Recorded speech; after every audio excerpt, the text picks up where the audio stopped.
Nah, tempo hari ini menyebutkan tentang eh, sumpah Allah terhadap negeri Mekah. Karena kebetulan target dakwahnya Rasulullah saat itu pertama kali adalah di kota Mekah, ya. Eh, La uqsimu bihadzal balad.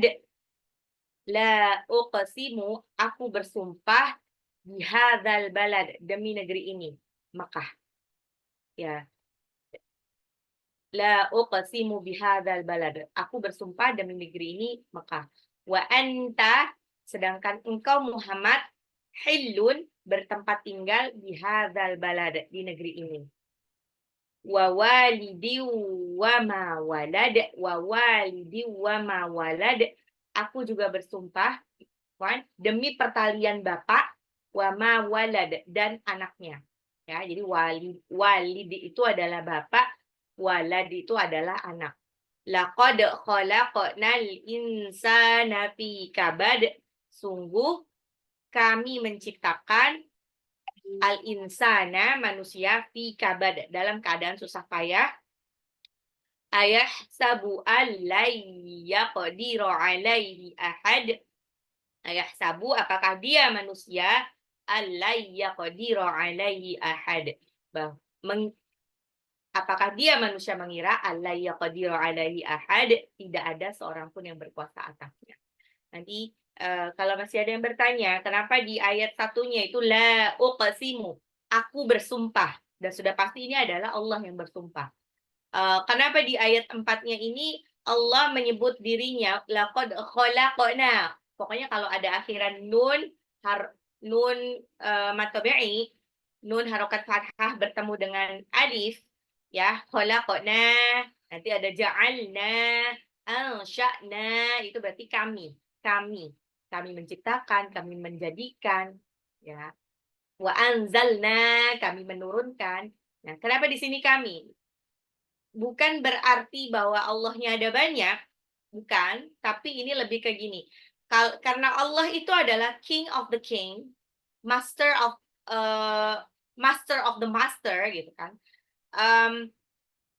Seperti semua raja, seperti semua bos, untuk melakukan sesuatu bisa aja dia melakukan sendiri, bisa aja bos itu melakukan sendiri, ya, karena pasti kalau seorang bos punya bisnis pasti dia paham dengan apa yang dikerjakan oleh anak buahnya. Tapi kalau dia sudah punya anak buah, kenapa dia harus kerjakan sendiri? Tapi dia harus mendelegasikannya ke anak buahnya. Begitupun Allah pemilik alam semesta ini punya malaikat-malaikat yang istilahnya membantu tugas-tugasnya Allah. Jadi kalau misalkan siapakah yang memberikan rizki? Yang memberikan rizki adalah Allah. Tapi yang memberikan ke setiap individu itu ada malaikat. Ya, ada malaikat pemberi rizki, yang menurunkan hujan juga, malaikat Mikail. Siapa yang mencabut nyawa? Secara universal, secara general, bahwa Allah yang menentukan kapan seseorang itu mati. Ya, tapi yang mencabut nyawanya ada malaikat. Malaikat pencabut nyawa, Malikul Maut. Itu ada malaikat pencabut nyawa. Jadi makanya Allah bilang, lalu siapa yang menciptakan manusia? Yang menciptakan manusia sudah pasti Allah, ya. Kalau yang pertama kali ini, terutama kalau yang pertama kali ini yang menciptakan Adam itu benar-benar Allah, ya. Jadi Allah yang memilih sendiri tin ini adalah tanah liat yang bagus, terus nanti dipilih dan dibentuk sendiri pakai tangannya Allah. Ini ada di surah As-Sajadah nih. Ada di surah As-Sajadah. Nah, di situ disebutkan bahwa Allah sendiri yang membentuk manusia. Tapi selebihnya kan ini Allah menciptakan, ya, Allah yang menentukan takdirnya. Semua sudah ditulis di Lauhul Mahfuz, tapi nanti ada kerja malaikat yang menyempurnakannya. Jadi kalau dibayangkan, makanya di sini kami Allah yang memerintahkan, Allah yang menentukan, blueprint-nya ada di Allah, tapi yang nanti yang mengerjakan perintilannya itu adalah para malaikat. Makanya di ayat-ayat Al-Qur'an disebutnya kami.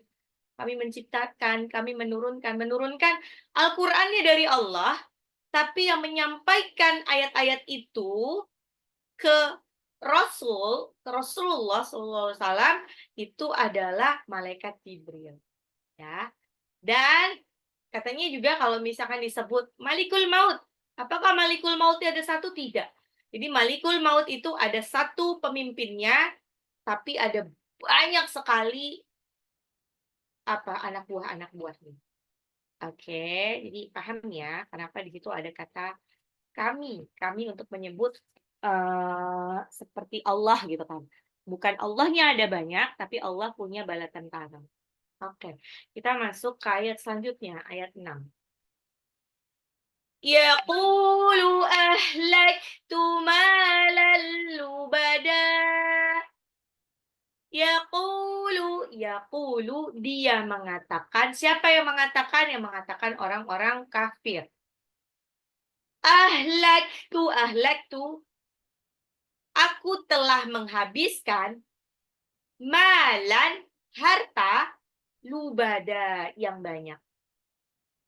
Yaqulu ahlaktu malan lubada. Yaqulu ahlaktu malan lubada. Yaqulu, dia mengatakan, karena ya depannya ya itu artinya dia, orang ketiga. Kalau taqulu berarti kamu. Kalau aqulu nanti ada saya. Ahlaktu, aku telah menghabiskan malan ini kayak kita ngeluarin uang, malan itu harta, zakat harta. Lubada ini banyak. Ya. Yaqulu ahlaktu malan lubada. Dia mengatakan, aku telah menghabiskan harta yang banyak. Jadi mungkin kalau nanti Bunda ketemu kata kafiro sama lubada, itu sama-sama banyak ya. Oke, maksudnya apa? Orang-orang kafir ini kan nyambung dengan ayat dengan surah sebelumnya itu surah Al-Fajr sebelumnya ya. Ini nyambung dengan surat Al-Fajr sebelumnya. Di situ disebutkan bahwa indikator dari seorang kafir ya, indikator kepada orang yang tidak beriman itu adalah segala sesuatu itu dinilai dengan banyak sedikitnya harta. Jadi kalau seseorang yang disayang Allah, maka hartanya banyak. Seseorang yang tidak disayang Allah, maka hartanya tidak banyak. Itu menurut logikanya orang-orang yang tidak beriman. Ya. Jadi dan makanya orang-orang yang tidak beriman, ingat, orang-orang tidak beriman belum tentu dia tidak muslim loh. Banyak orang-orang muslim tapi dia tidak beriman. Kenapa? Karena ingat, yang disebut dengan beriman itu adalah dia harus melakukan semua 6 rukun iman. Ya, semua 6 rukun iman. Iman itu apa? Faith.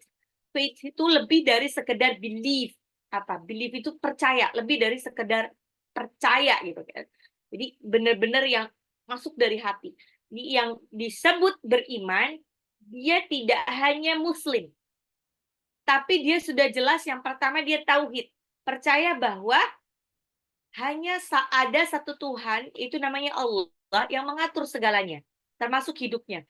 Yang kedua, dia percaya bahwa adanya malaikat yang selalu mengawasi mereka 24 jam dalam sehari. Terus dia juga percaya bahwa ada nabi dan rasul. Ya, ada nabi dan rasul yang diberikan kitab-kitab. Nah, dia percaya juga dengan adanya kitab-kitab yang diberikan Allah kepada para nabi dan rasul. Ini kadang-kadang 3 sama 4 nih, poin 3 sama 4 ini suka kebalik-balik ya. Ada yang dia menyebutkan yang ketiganya dulu itu adalah kitab-kitab, yang keempatnya baru para nabi, ada juga yang menyebutkan nabi dulu baru kitab-kitab. Yang kelima ini adalah dia percaya bahwa ada hari kiamat, ada kehidupan setelah kematian. Makanya semua akan dihisap. Yang kelima, percaya adanya takdir, qada dan qadar. Jadi kalau dia yang disebut beriman, dia benar-benar semuanya paripurna. Ya. Jadi Islam saja tidak cukup untuk dia masuk surga. Ingat, jangan kepedean mentang-mentang sudah Islam, terus dia bakalan masuk surga. Karena banyak Islam, banyak yang Muslim, tapi dia sebetulnya tidak tauhid kepada Allah. Dia tidak benar-benar meyakini bahwa satu-satunya zat yang harus disembah, yang bisa dimintai pertolongan itu cuma Allah. Ya, hati-hati.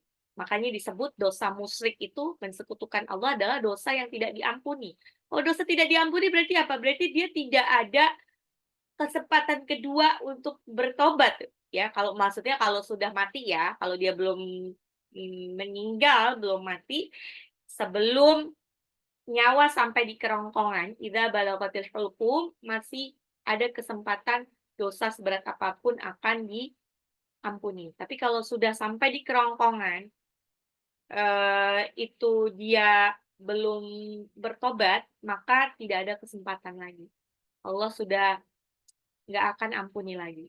Ya, ini makanya nih bunda-bunda yang qadarullah punya saudara-saudara yang istilahnya sakitnya tuh sudah parah, sudah menjelang sakaratul maut ya kelihatan ya, karena mungkin udah kelamaan koma atau apa, lebih baik dijagain terus. Ada yang ganti-gantian jagain 24 jam.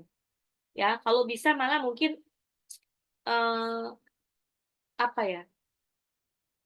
Kadang-kadang di rumah sakit tertentu membolehkan loh, di ruang ICU membolehkan satu anggota keluarga untuk mendampingi. Karena mereka sudah paham konsep tentang pentingnya membaca talqin la ilaha illallah sebelum dia meninggal. Ya. Karena pada waktu sebelum meninggal itu di sekitar kita, di sekitar orang yang mau meninggal itu ada banyak setan. Setan-setan yang bertujuan supaya mereka ini kan namanya kalau setan itu kan semua punya target ya. Kayak kalau orang-orang yang MLM itu namanya dia harus tutup poin. Satu-satunya kesempatan dia untuk tutup poin adalah sebelum seseorang itu meninggal.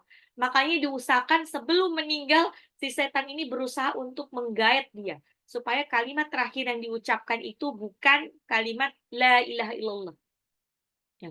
Kenapa kalimatnya cuma La ilaha illallah ya? Karena kalau La ilaha illallah itu, kalau kita belajar tahsin, makhraj, itu makharajul hurufnya itu pakai lidah. Jadi relatif lebih mudah. Even tidak hampir tidak ada orang yang bisa salah waktu mengucapkan la ilaha illallah.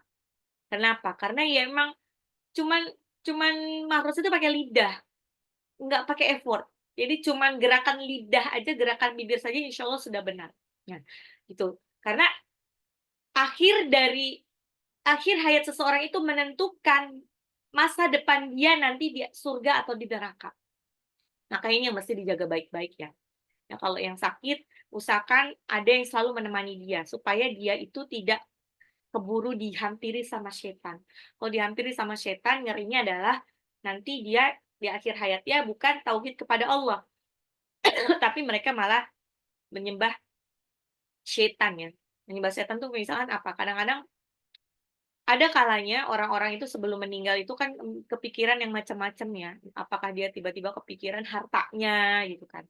Kalau dia sampai keucap hartanya sebelum sampai meninggal, ngeri nih. Takutnya nanti dia tidak dianggap sebagai tauhid ya. Makanya kadang orang-orang yang di sekitarnya itu yang jagain seseorang yang sakit itu harus ngeh gitu. Jadi kalau dia habis ngomong, balikin lagi la ilaha illallah, la ilaha illallah. Atau sambil ngaji, jangan diajak bicara. Gitu. Jadi biar kalimat terakhir yang terucap adalah dia kalimat talqin, bukan kalimat-kalimat yang lain. Nah, bagaimana dengan mereka yang kebetulan meninggalnya dadakan nggak pakai sakit? Nah ini, itu kan berarti kayak urusan masing-masing ya. Makanya pastikan Bud, apapun yang akan kita lakukan, karena kita nggak pernah tahu nih meninggalnya ada di mana, meninggalnya ada di bumi bagian mana, ya, meninggalnya itu kapan, di detik kapan. pastikan apapun yang akan kita lakukan itu kira-kira pantas nggak kalau kita meninggal saat itu. Kalau misalkan kita mau pergi kerja, baca doa dulu ya, sebelum berangkat kerja tuh udah langkahkan kaki dengan kaki kanan ya, bismillahirrahmanirrahim. Cukup itu aja sudah cukup. Ya insya Allah itu niatnya karena Allah. Kalau kita meninggal di jalan atau meninggal waktu di tempat kerja, insya Allah husnul khotimah. Nah, ya orang tuh kalau baca bismillah, insya Allah adalah sesuatu yang baik kan. Nggak mungkin dia mau berzinah baca bismillah dulu. Atau dia mau nyolong eee, mangga tetangga baca bismillah dulu, nggak mungkin. Makanya pastikan pada kita waktu bangun tidur, ini kita mau apalagi mau pergi-pergi itu pastikan kira-kira kita pantes nggak meninggal dalam keadaan seperti itu. Makanya nih walaupun kita nanti piknik-piknik, jangan kebanyakan ketawa-ketawa di kendaraan. Karena apalagi di kendaraan ini kemungkinan resiko untuk meninggal itu lebih banyak dibandingkan kita diam di rumah aja. Bukan berarti di rumah aja tidak akan meninggal, enggak. Tapi maksudnya faktor X-nya itu lebih banyak ya. Apalagi sekarang banyak spanduk-spanduk gitu kan, spanduk-spanduk, partai ya. Itu, bukan berarti itu aman-aman aja loh. Saya pernah nggak sengaja, maksudnya lewat, kebetulan lagi naik motor, itu tiba-tiba spanduk yang segede gaban itu jatuh di depan persis sebelum saya lewat. Itu kan kalau saya ngelewatin, dia jatuh di kepala saya eee, mungkin bisa meninggal karena itu berat banget gitu. Jadi ada kemungkinan untuk meninggal lebih banyak. Makanya kalau kita piknik kemana pun usahakan jangan lepas zikirnya, jangan lepas murojaahnya. In case meninggalnya dalam keadaan baik. Oke, balik lagi kok ini jadi macam-macam. Yaqulu ahlaktu malan lubada, tadi balik lagi orang-orang kafir itu menganggap bahwa harta yang dia dapat itu adalah harta dari hasil kerja kerasnya. Jadi kayak, eee, ya suka-suka gue dong mau dikasih ke orang, mau disedekahkan atau nggak usah sama sekali gitu kan. Dan mereka cenderung pelit karena mereka merasa mereka sudah bersusah payah untuk mendapatkan itu, ya. Makanya mereka lebih suka untuk menghabiskan hartanya untuk diri sendiri ketimbang untuk infak, sedekah, zakat, eee, kurban, umroh, ataupun ibadah haji, gitu kan. Walaupun sebetulnya di dalam Islam itu disebutkan bahwa, sedekah yang paling utama adalah sedekah pada diri sendiri. Ya, maksudnya jadi bukan berarti kita misalnya punya uang, banyak ya, qadarullah tidak ada tanggungan juga, ke dulu yang harus kita belanjakan dulu untuk diri kita sendiri. Pantang bagi seorang beriman ya, apalagi dia punya harta yang berlebih, dia pakai baju yang, eee, apa nyebutnya, baju baju yang lusuh ya. Jadi, mmm Islam itu, Allah itu suka keindahan sebetulnya. Jadi kalau Allah sudah cukupkan kita dengan, eee, rezeki, ada uang berlebih, jangan sampai Bunda masih pakai daster bolong di rumah. Itu berarti tidak, apa ya, tidak mensyukuri Mmm, nikmat yang sudah diberikan Allah, kecuali memang kita sudah tidak ada budget ya untuk belanja baju gitu kan atau apa.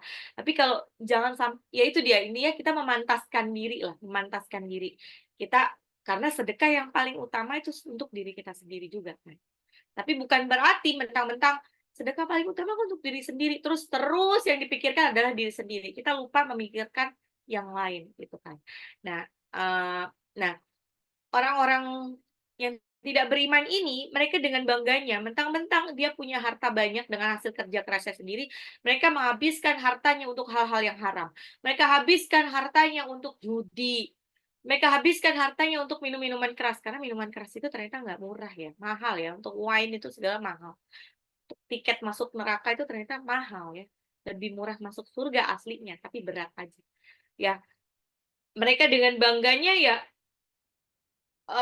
pamer sana sini dengan hartanya itu. Makanya kalau dilihat kadang-kadang orang-orang yang korupsi itu dengan mungkin nggak merasa effort-nya itu inilah ya. Jadi dia banggakan punya mobil apa, terus mobilnya digunakan untuk yang berbuat maksiat, dia gunakan uangnya itu untuk, eee, mentraktir teman-temannya minuman keras dan lain sebagainya. Dia berpikir hartanya nggak akan habis kok. Dia berpikir karena hasil kerja kerasnya sendiri, dia tahu gimana cara menjual, skill marketingnya tuh keren banget, dia tahu bagaimana cara mencari uang karena dia keahliannya, eee, banyak, maka dia lupa bahwa di situ ada peran serta Allah, dia tetap aja menghabiskan hartanya untuk kemaksiatan. Dan suatu saat, hati-hati, Allah akan memusnahkannya ini. Lalu bagaimana kalau dia menghabiskan hartanya, tapi di jalan Allah? Misalkan dihabiskan hartanya untuk berinfak, untuk sedekah, untuk zakat, kurban, umroh, ataupun haji. Dia habiskan hartanya ke situ, maka insya Allah itu dia telah berniaga kepada Allah. Dan perniagaan yang menguntungkan, perniagaan yang tidak pernah merugi adalah perniagaan dengan Allah. Insya Allah dia akan mendapatkan keuntungan yang berlipat-lipat ganda. Karena hanya dengan membelanjakan itu di jalan Allah, hartanya itu akan kekal sampai nanti dia masuk ke surga nanti. Sampai dia nanti di akhirat nanti. Harta-hartanya itu nanti akan bersaksi bahwa dia sudah digunakan untuk ini, sudah ini, untuk ini. Gitu. Ya. Jadi Bunda pastikan jangan apa ya, jangan males-males untuk berbagi. Jangan males-males untuk berinfak, sedekah, ataupun apapun juga itu ya. Karena harta yang dibelanjakan di jalan Allah yang kelak akan menolong kita di akhirat nanti. Yaqulu ahlaktu malan lubada. Yaqulu, dia berkata, ahlaktu, aku telah menghabiskan malan, harta yang lubada, banyak. Harta yang banyak, menghabiskan harta yang banyak, tapi di jalan maksiat. Ya. Lalu di ayat 7, ayahsabu allam yarahu ahad.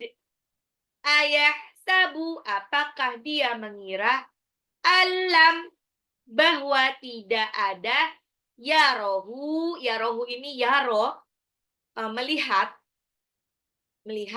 ahad, seorang pun atau sesuatu pun.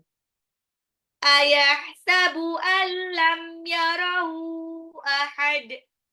Ayahsabu, apakah dia mengira, alam yarahu ahad, apakah dia mengira, alam yarahu ahad, bahwa tidak ada sesuatu pun yang melihatnya. Ya. Orang-orang ini, orang-orang yang tadinya berkata ahlaktu malan lubada, aku telah menghabiskan harta yang banyak. Yang mengucapkannya dengan kesombongan, yang mengucapkannya dengan kesombongan. Kalau sekarang mungkin nggak terlalu diucapkan begitu ya, tapi lebih ininya seringnya tuh diposting di sosial media, terutama mungkin orang-orang di luar sana yang seleb-seleb, wow, dengan harta yang saya tidak berseri, uang yang tidak berseri, dia dia memamerkannya kepada halayak ramai di sosial media, dan dia gunakan dengan gampangnya uangnya itu untuk mengumpulkan harta yang banyak, terus membelikan barang-barang, mengkoleksi barang-barang yang wow banget hartanya, terus digunakan untuk maksiat gitu kan. Kalau misalkan di tokoh-tokoh luar negeri, mungkin kalau Bunda pernah dengar ini yang pemilik Playboy, pemilik Playboy, brand Playboy, tapi sudah meninggal sih. Kebetulan dia juga kafir ya, bukan muslim. Nah, dia dengan bangganya, dengan hartanya yang banyak, dia bangun mansion itu istana, rumah yang sangat besar. Dan apa yang digunakan? Dia gunakan untuk mengumpulkan perempuan-perempuan cantik dari seluruh dunia yang mungkin akan dijadikan model, dan dia berikan dia dengan harta yang sangat banyak, bergelimang harta, jadi kayak, dan kesannya uangnya nggak habis-habis gitu kan. Nah, dia menyombongkan hartanya banyak dan dia hambur-hamburkan untuk kemaksiatan. Nah, kayak gini. Nauzubillah min zalik. Apakah mereka mengira bahwa tidak ada seorang pun yang melihatnya? Apakah ia menyangka bahwa perbuatannya tersebut tidak ada yang melihat? Tidak akan dihisap baik yang kecil maupun besar. Padahal apapun yang dia lakukan semua nanti akan dilihat oleh Allah dan dicatat oleh para malaikat. Tidak ada yang luput dari pencatatannya Allah satupun. Sekecil apapun uang yang kita belanjakan di jalan maksiat ataupun di jalan kebaikan itu akan dicatat oleh malaikat dan nanti akan ditampakkan catatannya dan nanti akan dibalas dengan balasan yang sebaik-baiknya. Nanti makanya disebutkan bahwa nanti di yaumul akhir itu tidak ada balasan yang merugi. Tidak ada balasan yang merugikan orang yang melakukan. Semua mendapat balasan yang setimpal, entah itu kebaikan atau keburukan. Nanti semua akan ditampakkan. Wa may ya'mal mithqala dzarratin khairan yarah wa may ya'mal mithqala dzarratin syarran yarah. Ya, jadi ayahsabu allam yarahu ahad. Apakah dia mengira alam yarahu ahad bahwa tidak ada seorang pun yang melihatnya. Tidak ada sesuatu pun yang melihatnya. Ya, jadi hati-hati ya, kita kalau mau melakukan sesuatu, mau membelanjakan sesuatu, ingat ada malaikat di kanan kiri kita. Ya. Oke, ayat 8. Ya. Setelah Allah menyebutkan 7 ayat sebelumnya, kemudian Allah akhirnya mengingatkan, di ayat selanjutnya ini Allah mengingatkan manusia akan kenikmatan dan karunia yang Allah berikan kepadanya. Yang seharusnya semua karunia tersebut digunakan untuk bersyukur kepada Allah, bukan untuk membangkang kepada Allah. Salah satunya apa? Nikmat yang telah Allah berikan. Alam naj'al lahu 'ainain. Alam, bukankah naj'al, kami telah menjadikan lahu untuknya ainain. Ainain ini dua mata atau sepasang mata. Alam naj'al lahu ainain. Alam, bukankah naj'al, kami telah menjadikan lahu untuknya ainain, sepasang mata. Alam naj'al lahu ainain. Alam naj'al lahu ainain. Berikutnya. Walisanan wa syafatain. Walisanan ini menunjuk ke lidah, lisan, lidah. Wa syafatain dan sepasang bibir. Bibir atas dan bibir bawah.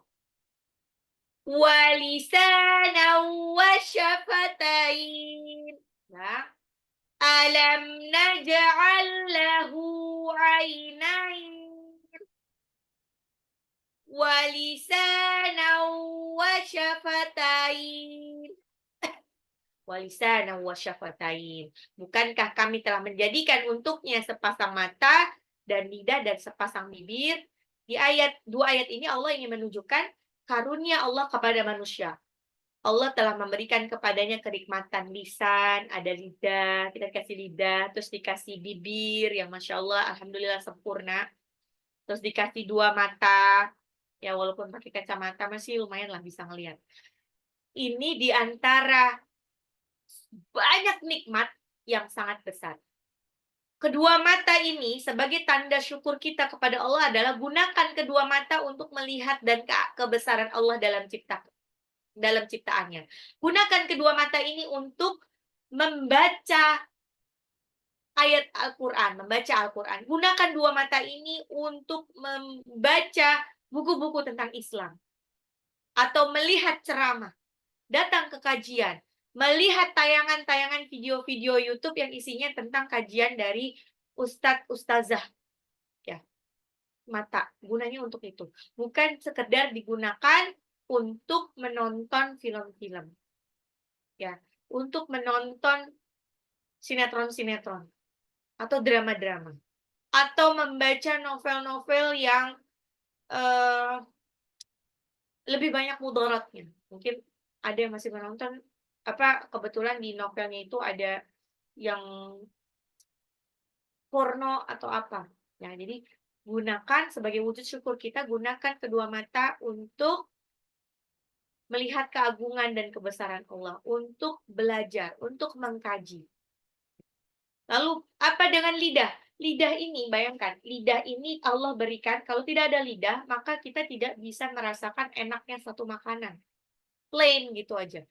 Bunda-bunda yang dulu pernah ngerasain gimana nggak enaknya waktu COVID, ya. Waktu COVID, nggak bisa ngerasain sama sekali. Jadi kita kalau makan, makan doang. Jadi di lidah itu sama sekali nggak bisa terasa mana rasa manis, asin, pahit, pedas tuh nggak kerasa sama sekali. Tapi mungkin kalau rasa-rasa yang dominan kayak pedas masih sedikit kerasa. Tapi dadinya tetap nggak enak kan, nggak bisa mengecap rasa-rasa yang lain. Itu nggak enak banget. Dan kebetulan lidah itu juga ada makhraj-makhraj huruf yang dari lidah. Masuk ke lam, ro, itu kan. Terus ada juga ada lidah sama gigi, ya ujung lidah sama gigi seri atas itu huruf dal, ta, zo, gitu. Terus bagaimana dengan bibir? Bibir juga, bibir ini berguna sekali untuk berbicara. Makanya qadarullah di luar-luar sana yang qadarullah, Wan ini bibirnya itu tidak sempurna karena sumbing atau apa, maka mereka kesulitan untuk berbicara. Berbicaranya tidak jelas. Masya Allah, kita sudah diberikan lisan dan lidah yang sempurna seperti ini. Maka gunakan untuk membaca Al-Quran dengan baik dan benar. Gunakan untuk membaca Al-Quran dengan baik dan benar. Sesuai dengan makhorijul hurufnya dan tajwidnya. Sesuaikan. Karena nanti kalau kita membaca Al-Quran tidak sesuai dengan makhraj dan tajwidnya, maka artinya akan salah. Dan tahu siapa yang paling senang dengan ini? Jin. Syaitan ini senang banget kalau ada hamba Allah yang tidak bisa baca Al-Quran. Yang baca Al-Quran yang ngaco. Karena apa? Karena artinya jadi salah. Sebagai contoh, misalkan Al-Fatihah ayat 2. Alhamdulillahi Rabbil Alamin. Alhamdu. Yang benar itu alhamdu ya, pakai ha tipis, tenggorokan tengah. Bukan alhamdu. Kalau alhamdu artinya adalah segala puji bagi Allah. All praise and thanks to Allah. Bagaimana kalau alhamdu? Alhamdu maka berubah artinya menjadi binasahlah Allah. Binasahlah Allah. Segala kebinasaan untuk Allah. Ya. Balik yang di belakang lagi, Rabbil alamin. Rabbi Tuhan al-alamin, semesta alam. The Lord of universe. Tuhan semesta alam, al-alamin. Bagaimana kalau bacanya alamin, pakai alif? Maka berubah artinya menjadi bukan Tuhan semesta alam, tapi Rabbi Tuhan al-alamin, orang-orang yang berpenyakit. Jadi salah kaprah semuanya. Makanya ini saya dorong bunda-bunda untuk tidak lelah, tidak capek untuk belajar Al-Quran sampai benar. Ya, sebetulnya gini, tahapan untuk menghafal Al-Quran secara mandiri ya. Secara mandiri tentu saja dia harus sudah paham tajwidnya kalau secara mandiri. Kalau dia ada gurunya, itu dengarkan talakinya. Jadi benar-benar talakinya. Jadi kalau Bunda masih belum benar ini baca Al-Qur'annya, pantang waktu menghafalkan Al-Qur'an itu baca langsung dari Al-Qur'an itu pantang, salah banget. Nanti hasilnya akan salah, nanti akan merusak arti. Tapi bagaimana cara menghafalkannya? Makanya sebetulnya ini kan sudah dikasih videonya ya, dengarkan videonya dengan baik. Lalu atau ditambah dengan murotal yang sudah ada. Gitu dulu proses menghafalnya. jangan Bunda menghafalnya langsung dari baca sendiri. Nanti takutnya salah. Kalau belum tahsinnya belum advance, lebih baik dengarkan, ya. Khawatir nanti salah, karena kalau salah, nanti artinya juga berubah. Siapa yang paling senang saat artinya berubah? Setan-setan, jin-jin. Ini senang banget, senang banget. Ini. Pernah ngelihat ini nggak sih orang yang lagi kesurupan? Kalau orang yang lagi kesurupan ini, kadang-kadang kesurupannya belum tentu dia meracau nggak jelas loh. Ada yang kesurupan meracaunya itu membaca ayat-ayat suci. Membaca ayat-ayat suci. Atau kadang-kadang suka dia mengulang bacaan rukyah dari perukyahnya. Tapi tentu saja dengan makhraj dan tajwid yang tidak sempurna. Jadi memang mereka nih senang sekali gitu kan. Senang sekali kalau ada seorang hamba yang membaca Al-Quran tidak benar. Makanya kita tetap semangat ya. Nah ingat, fardu ainnya seorang muslim adalah bisa membaca Al-Quran dengan baik dan benar. Kenapa? Karena di dalam sholat itu ada bacaan Al-Fatihah terutama. Kalau salah, maka nanti artinya salah. Ya. Oke, tadi gunanya lisan dan kedua bibir ini adalah selain untuk berbicara, untuk mengaji, juga untuk makan dan minum. Kebanyakan manusia tidak mensyukurinya. Tidak mensyukurinya karena dianggap mata punya dua pasang mata, punya lidah, punya bibir adalah emang suatu kelaziman dari manusia. Lazim seperti itu. Mereka tidak mensyukurinya sampai akhirnya mereka merasakan bahwa ternyata nggak enak sama sekali kalau lidah tidak bisa mengecap rasa. Ya, orang-orang yang belum pernah ngerasain COVID dan tidak bisa mengecap rasa itu mungkin akan apa sih gitu kan. Lidah ya emang gini bisa ngerasain gitu kan. Nggak mungkin lah lidah tidak bisa merasakan rasa rasa asam, manis ataupun pahit ataupun asin. Tapi nanti kalau dia sudah ngerasain sakit baru ngerasain. Ya. Nah, oke. Jadi sebagai wujud syukurnya adalah gunakan lisan, bibir kita ini untuk berzikir, untuk mengucapkan ucapan yang baik-baik saja. Jangan ucapan yang sia-sia lah. Jangan gunakan untuk ghibah dan lain sebagainya. Mata jangan digunakan untuk melihat-lihat yang haram. Ya. Nah, oke, setelah di ayat 8 dan 9 Allah menyebutkan sebagian kenikmatan yang berkaitan dengan dunia, lalu Allah juga menyebutkan kenikmatan yang berkaitan dengan agama. Apa itu? Wahadainahun najdain. Wahadainahu. Dan kami telah menunjukkan kepadanya an-najdain. An-najdain, dua jalan. Dua jalan, dua jalan. Dua jalan ini apa? Kebajikan dan kejahatan. Kebaikan dan keburukan. Wahadainahun najdain. Dan kami telah menunjukkan kepadanya dua jalan, kebaikan dan kejahatan. Allah menjelaskan bahwa sebetulnya segala yang ada di dunia ini adalah pilihan. Jadi sebetulnya benar ya, life is choice. Dia memilih untuk masuk surga atau neraka, terserah. Allah sudah berikan dua jalan.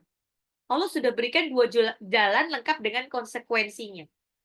Allah berikan jalan kebaikan. Kalau kamu melakukan yang diperintahkan oleh Allah, maka kamu akan masuk surga.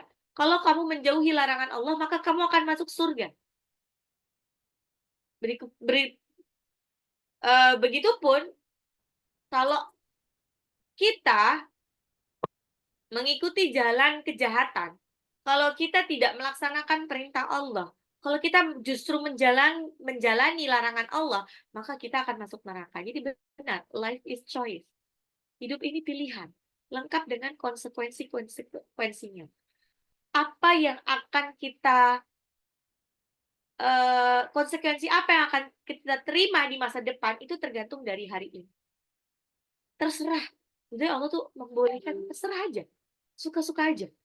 Tuh. Kayak ada orang yang mungkin waktu masih muda, dia karena masih muda, belum ada keluhan apapun, dia sehari bisa minum soft drink itu lebih dari sekali. Terus saja seperti itu. Boleh nggak? Terserah aja. Life is choice. Tapi tunggu nanti beberapa tahun ke depan.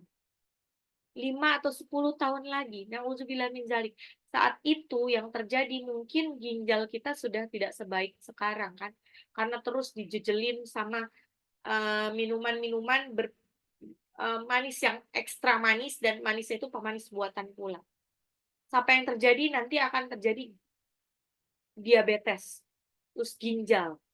Makanya qadarullah banyak yang penderita diabetes sekarang itu karena dulunya asal aja maksudnya mentang-mentang masih muda belia jadi minum soft drinknya nggak dibatasi dan lain sebagainya, atau dia makan jeroannya nggak dibatasi, atau dia makan yang mungkin bersantan-santannya tidak dibatasi, makan yang padas-padasnya tidak dibatasi.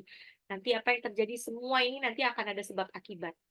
Apa yang mau kita rasakan di masa depan, konsekuensi apa yang akan kita dapatkan di masa depan, dimulai dari masa sekarang. Ya, terlepas dari takdir ya, qadarullah gitu kan. Ingat, yang dilihat itu bukan, kalau takdir itu kan memang sudah ditulis di Lauhul Mahfuz. Tapi Allah masih melihat usaha kita. Bagaimana usaha kita menjaga kesehatan ya, makanya kalau misalkan nanti ada orang yang bilang ngerokok nggak ngerokok nanti mati kok gitu. Ya benar, tidak ada yang salah dengan perkataan itu. Tapi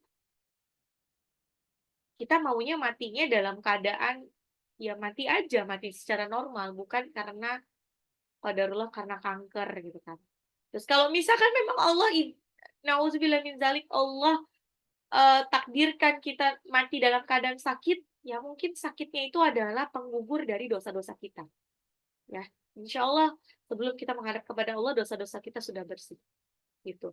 Tapi pengennya Allah ini mengharapkan kita tuh ada usaha. Makanya ada hadis sahih yang menyebutkan adalah gunakan waktu mudamu sebelum masa tuamu. Gunakan hartamu ya sebelum masa sempit, nanti kamu miskin. Gunakan waktumu, gunakan waktu lapangmu sebelum nanti waktu kamu sempit. Jadi semua tuh harus gunakan dengan sebaik-baiknya. Biar nanti suatu hari nanti tidak menyesal. Wahadainahun najdain, wahadainahun najdain, wahadainahu, dan kami telah tunjukkan najdain kepadanya dua jalan. Benar, saya akan share screen. Oke. Ayat 6. Yaqulu ahlaktu malan lubada. Yaqulu, dia berkata, ahlaktu, kami telah menghabiskan malan, harta, lubada, yang banyak. Yaqulu ahlaktu malan lubada.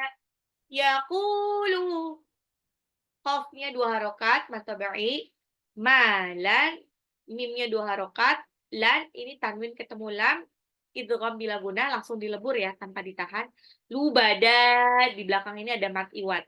Fathah tanwin, apabila diwakafkan, maka dia menjadi mat tabi'i saja, tanpa tanwinnya itu. Yaqulu ahlaktu malan lubada. Yaqulu ahlaktu malan lubada. Yaqulu ahlaktu malan lubada. Yaqulu, dia berkata, ahlaktu, kami telah menghabiskan malan, harta yang banyak, lubada. Ayat 3. Ayahsabu allam yarahu ahad.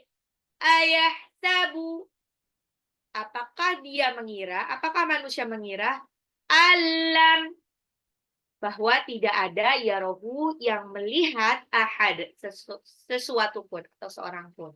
Alam yarahu ahad, bahwa tidak ada yang seorang pun yang melihatnya. Ayahsabu allam yarahu ahad. Alam, nun sukun langsung lebur ke lam ya. Jadi nggak usah ditahan. Alam gitu aja, bukan alam, tapi langsung aja alam. Ya, ini idgham bila gunnah.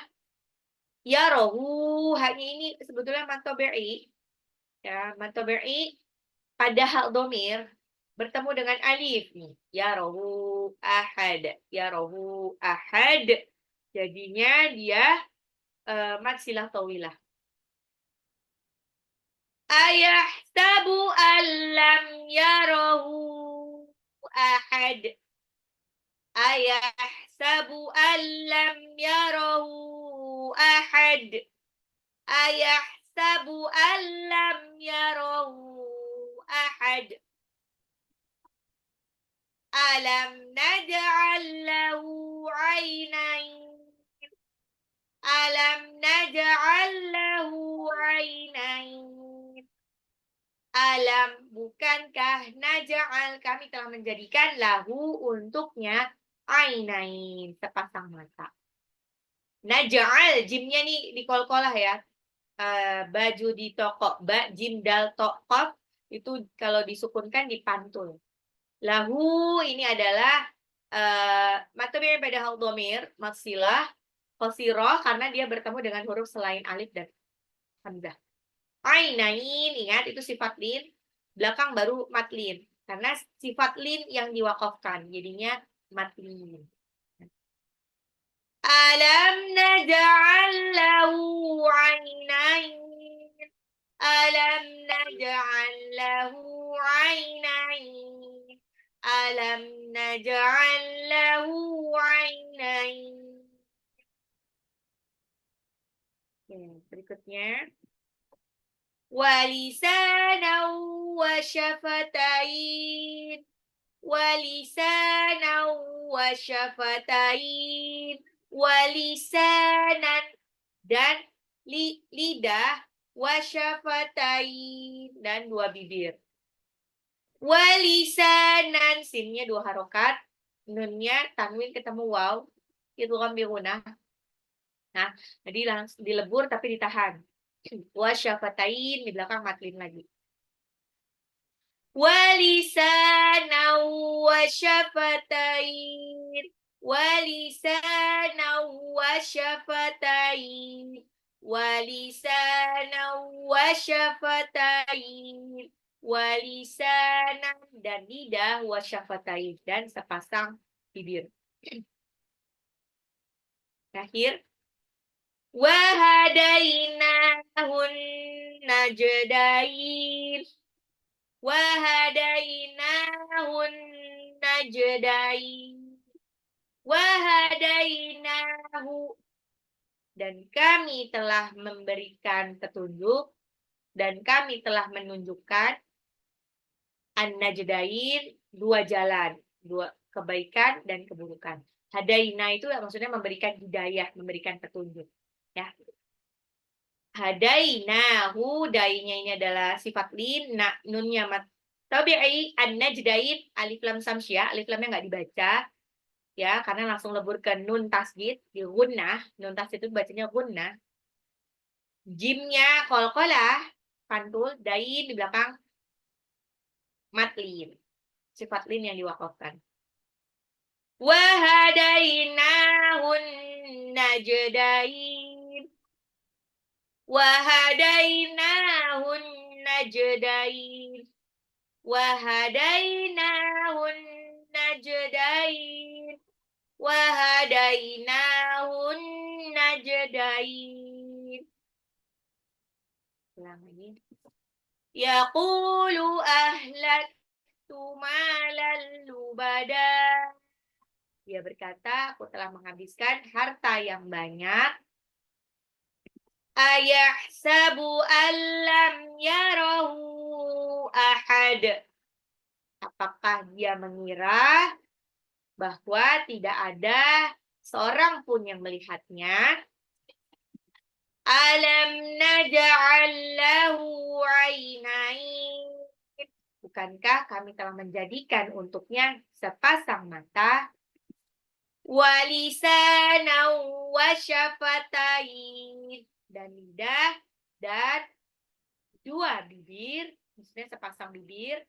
Wahadainahun najdain, dan kami telah menunjukkan kepadanya najdain, dua jalan, kebajikan dan keburukan. Yaqulu ahlaktu malan lubada ayahsabu an lam yarahu ahad alam naj'al lahu 'ainain walisanan wa syafatain wa hadainahun najdain. Alhamdulillah. Kholas. Nah, kholas. Ada pertanyaan nggak sebelum kita coba? Yuk, kita coba apa namanya? Menuliskan. Oh, ada pertanyaan. Kayaknya nggak ada pertanyaan.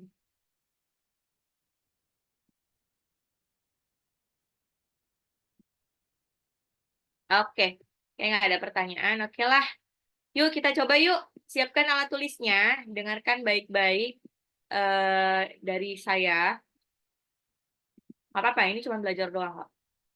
Jadi Bunda sudah terbiasa nanti kalau ada soal kitabah.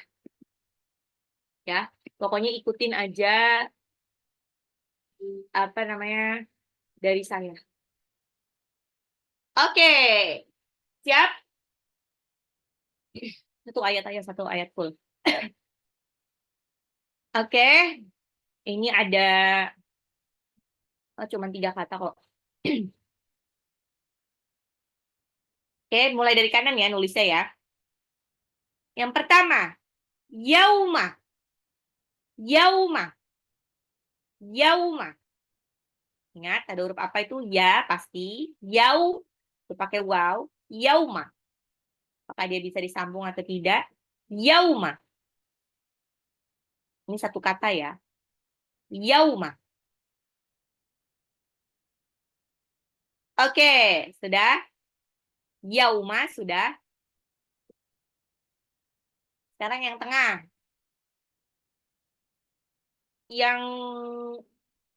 Yang kedua, tarjufu. Tarjufu. Tarjufu. Tarjufu. Sudah pasti itu ada ta, ada ro, yufu. Ingat, yu ya, bukan zu.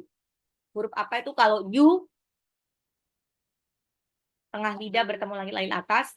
Tarjufu. Tarjufu. Fu, fu, ingat. Ya. Jadi sudah ada 2. Yauma tarjufu. Yauma tarjufu. Sudah ada 2 ya. Yang terakhir, tulis dulu ada alif sama lam. Alif lam. Sudah? Alif lam ya, bukan lam alif ya. Suka ada yang kebalik malah jadi lam alif. Alif dulu, baru lam. Lamnya mau nyambung nih. Ya. Lamnya sambung dengan ro. Sudah? Lamnya sambung dengan ro. Ro, harokatnya fathah. Harokatnya fathah dan dikasih tasjid. Jadi, ro, harokat tasjid dan fathah. Setelah alif, lam nyambung dengan ro yang harokatnya tasjid dengan alif. Sudah? Sebelahnya kasih alif. Ayo, alif bisa nyambung nggak sama ro?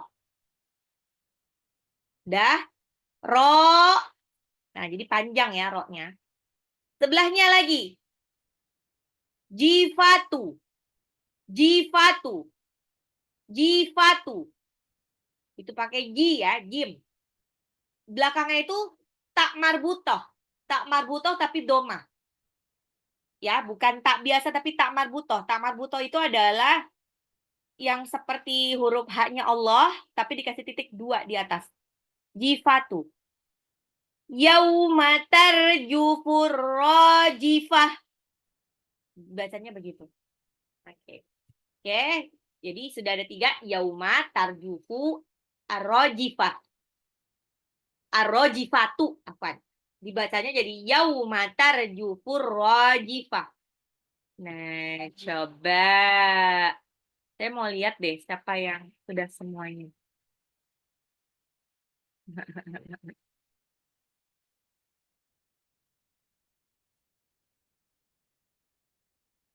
Coba. Yauma tarjufur rajifah. Masya Allah. Rata-rata Siapa ini? benar semua, Pak. Ya, Tahu nggak dia ada di surah apa? An-Naziat, Bu. Yes. An-Nazi'at.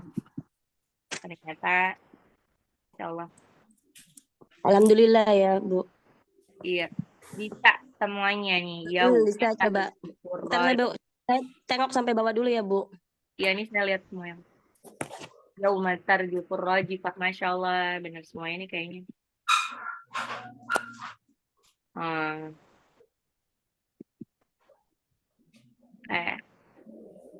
Ya Allah, ada keren-keren. Ya, ini semuanya bisa kok. Alhamdulillah. Tarjufu, apaan? Tarjufu, fu-nya nggak panjang ya.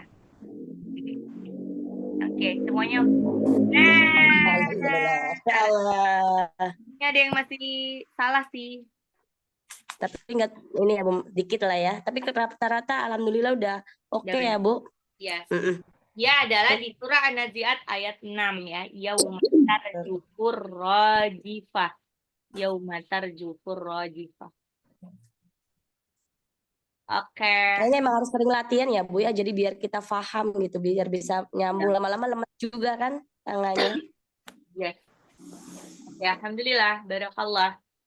Oke, kalau tidak ada pertanyaan lagi, Bunda-bunda solehah, marilah kita tutup pengajian hari ini dengan membaca hamdalah, alhamdulillahirabbil alamin, dan doa penutup majelis.